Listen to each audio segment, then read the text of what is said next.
Ciao a tutti e ben ritrovati sul canale del Garante. In questo nuovo video andiamo a vedere un comando molto utile che si chiama indice in combinazione con il comando confronta. Ci servirà appunto attraverso l'utilizzo di questo caso pratico per andare a trovare lo spessore del copriferro minimo in millimetri utilizzando la tabella delle NTC 2018, in particolare della circolare. Andremo a definire l'ambiente e la classe del calcestruzzo per ottenere il valore automatico del copriferro minimo in millimetri. Questa formula può essere utilizzata per questo caso ma anche in generale, quindi vi mostrerò la potenza di questo comando. Se il video poi vi piacerà vi invito a lasciare un mi piace e iscrivervi al canale e poi vi chiederò anche se secondo voi può essere utile che io faccia un video andando ad individuare per tutta la tabella appunto il copriferro minimo e anche per la scelta automatica del copriferro in base alla scelta del calcestruzzo, cosa che richiederà un video un po' più elaborato. Ma entriamo subito nel vivo del video andando a vedere che cosa noi vogliamo. Essenzialmente lo spessore minimo del copriferro. Chiaramente io che cosa ho fatto? Ho preso la tabella dalla circolare dell'NTC 2018, quindi l'ho riportata qui e come vedete è proprio questa per barre da CA piastra, ve la metto a confronto così possiamo vedere la bontà di quello che vi sto dicendo e andiamo ad assegnare quindi l'ambiente ed anche il C maggiore o uguale di CO oppure C compreso tra C minimo e CO. A questo punto che cosa facciamo? Dato che abbiamo tre classi di ambiente ordinario, aggressivo e molto aggressivo e due classi del calcestruzzo che appunto è maggiore di CO o compreso tra C minimo e CO, andiamo a fare un elenco. Convalida dati, elenco e scelgo come origine appunto le condizioni ambientali e premo invio. Ok, a questo punto scelgo per esempio aggressive. Per quanto riguarda il valore di C, chiaramente dovrete andare ad utilizzare la tabella. In questo caso noi per l'ambiente aggressivo abbiamo un valore di C minimo che è C3037 e di CO che è C4050.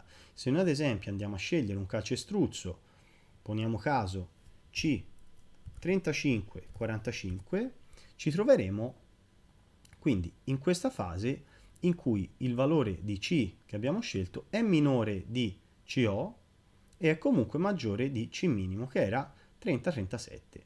Quindi dovremo andare ad assegnare C minimo minore o uguale di C minore o uguale minore di CO. Quindi in questo caso allo stesso modo andiamo su dati, convalida dati, elenco, origine. In questo caso però prendiamo questi due valori qua, invio ok e scegliamo appunto il secondo.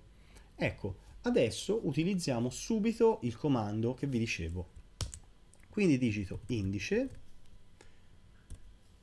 la matrice qual è? I valori sono questi qua, quindi i valori del copriferro. Premo punto e virgola perché adesso andrò ad utilizzare il comando confronta combinato appunto con il comando indice. Quindi io devo confrontare che cosa?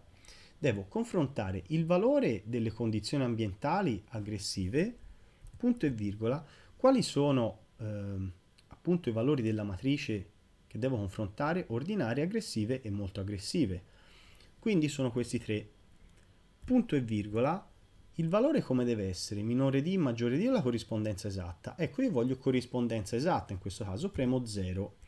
A questo punto chiudo la parentesi, punto e virgola nuovamente e che faccio? Un altro confronta, perché voglio confrontare i valori in verticale e i valori orizzontali. A questo punto io devo confrontare il valore di C, punto e virgola, la matrice in questo caso non è quella della colonna ma è quella della riga, punto e virgola, anche in questo caso corrispondenza esatta 0. Chiudo la parentesi che mi chiude il confronta, chiudo la parentesi che mi chiude indice e premo invio.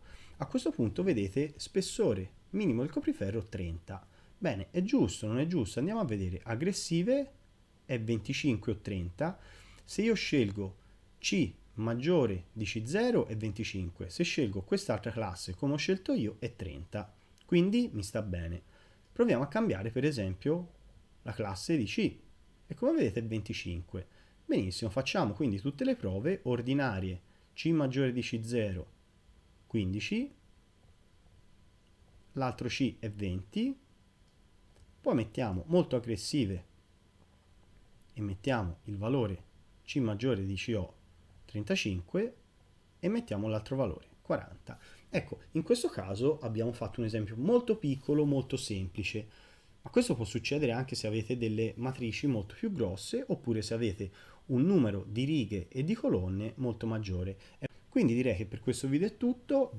Vi chiedo di lasciare un mi piace se il video vi è piaciuto, iscrivervi al canale, ci vediamo al prossimo video. Ciao a tutti!